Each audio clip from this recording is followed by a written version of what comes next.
Well, hello, good morning. It's Woody speaking from sunny, hot Kent. Wow, what a summer we've had so far. Another hot day coming up. It's been hot for weeks on end. Probably the best summer, probably the second best summer I've had in my life in terms of heat. If you like heat, then this has just been incredible. Of course, not everyone likes it, but for me, I don't mind it. Uh, I haven't done one of these videos for a long time. Feels like forever. Um, Lots of things on my mind, lots of things to contemplate. I thought I'd just put it all on a video for see how it comes out. I've not planned anything.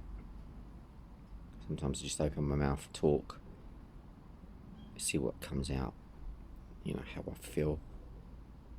I think if you plan things, you always get it wrong somewhere. It's not true. It's not a true emotion. I've had, I suppose, a very up and down week. Family have been away. My wife and children are on a school trip to France. Bless them, it's even hotter over there. I think they're really suffering from the heat. And I've really missed them. I've really missed the noise and the chatter, and even the arguments and the bickering. And when you're in a house on your own, coming from work and there's no one here, especially when it gets a bit later at night, I found that I'm kind of going back into my thoughts too much, starting to think about the future. What's it going to be like without me on this planet? It's a really strange feeling, isn't it? We're all going to die someday, there's no doubt about that. But it's kind of weird that when you've been given this diagnosis, there's no definite time. Some butterflies just flown past me there. There's no definite time. There's no one knows how long anyone's got. The doctors are, they know I'm in a bad situation. However, they've been very, very impressed with the results I'm getting. So,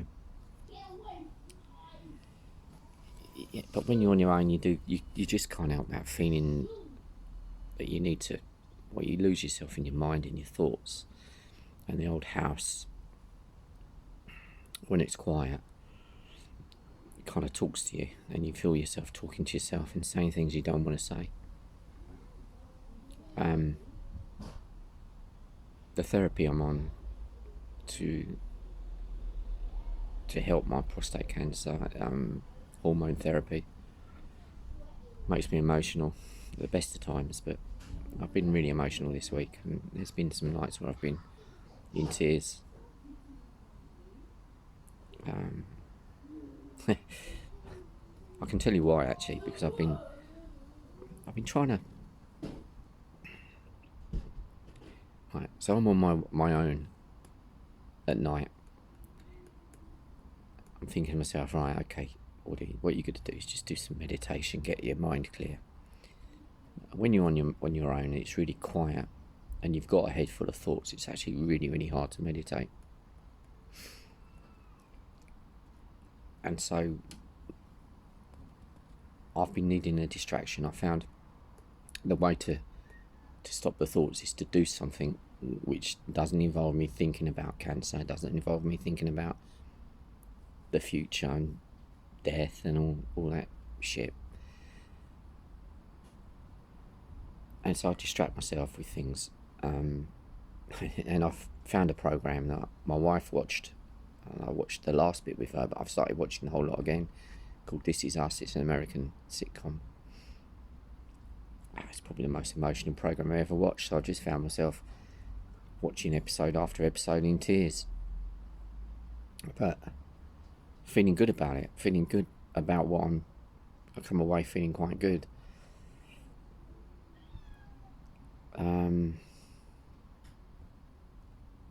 it's just distraction, isn't it? It's just trying to distract myself in a way where I'm no longer focusing on cancer.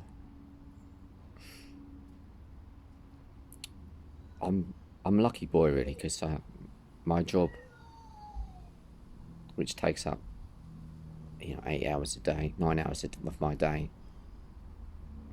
means that I have to be focused on the present moment 100%. Training people to drive ambulances at high speed means that I need to be 100% on the ball and on the game. It takes a lot out of me, I do know that. I love the job,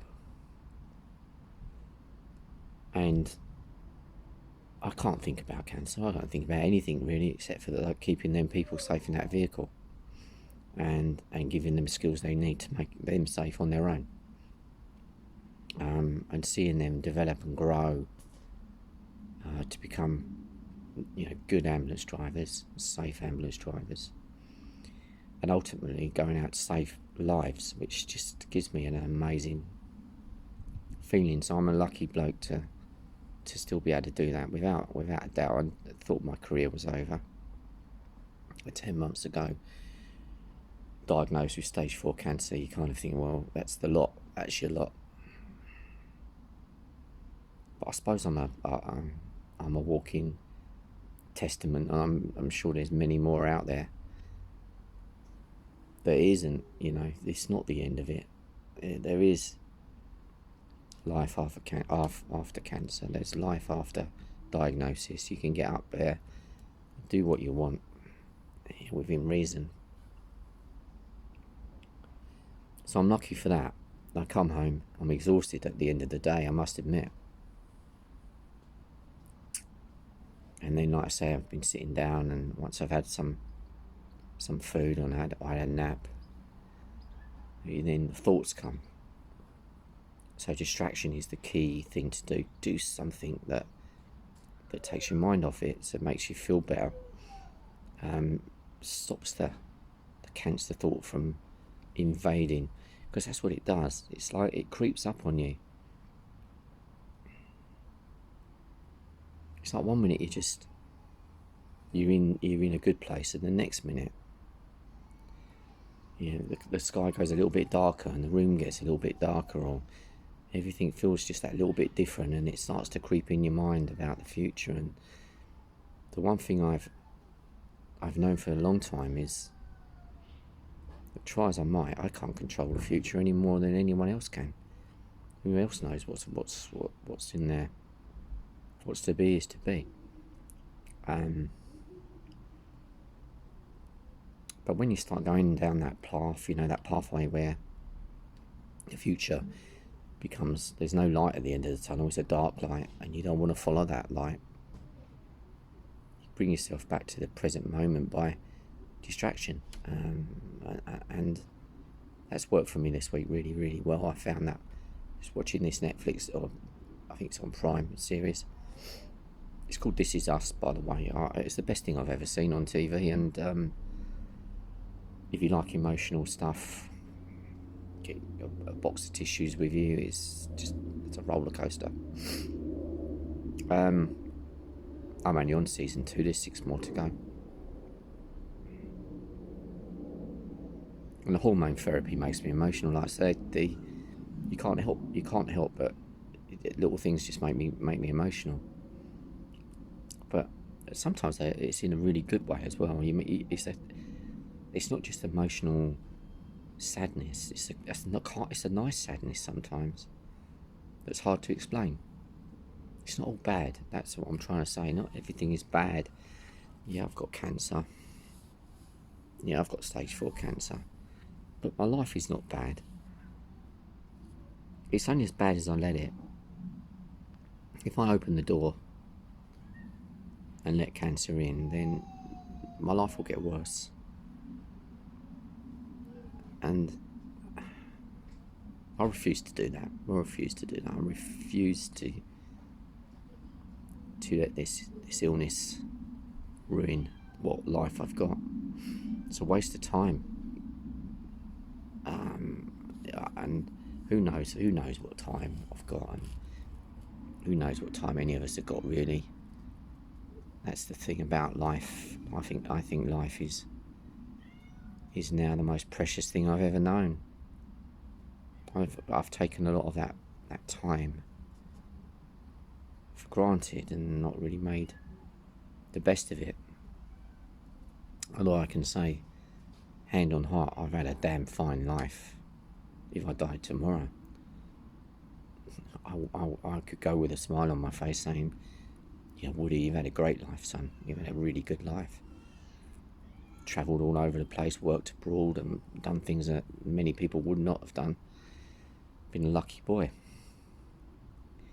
But I want more of it. There's no doubt about it. I've got 2 young girls now that I must help. It's my mission to help, to be their dad. Yeah, cancer can't compete with that sort of stuff. It can try, but I'm not letting it. But anyway, next week's going to be a tough old week, because next week it's that round of scans. They're about every 3 months. I have an MRI, bone scan. It's great fun. You go and get pumped full of radioactive dye, and you're not supposed to be around anyone for 3 hours because you might infect them. I don't know how much they put in you. Maybe I'll glow in the night. I don't know. Maybe I'll get some superpowers out of it. A CT scan as well, just thrown in for good luck. Can't fault the NHS for what they've done, what they're doing. It's been amazing. I'm going to end on a really, really positive note. I hope this video has not been too negative. I'm always trying to keep myself positive, trying to maybe make other people feel positive as well, because, you know, like I said just now, if the diagnosis of cancer is not the end of the world. When it first happened, yeah, my world fell apart, but it's built back up again now. My latest PSA test result was almost negligible again, so I came out with a score of 0.01 for the 3rd month running. That means it's barely traceable. It doesn't mean I haven't got cancer. It just means that there's very little inside now. It's my doctor said it will never go away. It will come back. Well, I'll have something to say about that. I don't believe it will. If it's done its damage in my spine. That could have been far worse as well. Again, I consider myself extremely lucky. I could be in a wheelchair now. Again, I got away with that one. So really, it's all good. It is as good as it can be, and with that comes the appreciation of life and everything about it. It's so precious that I just want to. I want to be greedy and get more of it, because it's a fantastic place to be, the world, and I don't want to leave it. So I'm going to keep myself positive. I'm going to try my best to be positive to everyone around me, and I want to give my children as well the best chance they've got of keeping me. So thanks for watching my mumblings. I hope it maybe makes someone think differently about stuff, or possibly their own life. You might be going through some shit. We all get curveballs thrown at us. But if you keep yourself thinking, don't think about the future so much. Just keep thinking of the now. Keep thinking of distracting yourself from the bad stuff. The future will improve. So thanks a lot. Take care. Be kind to yourself. Be kind to other people, and just be grateful for breathing, and you've got that life. Bye now.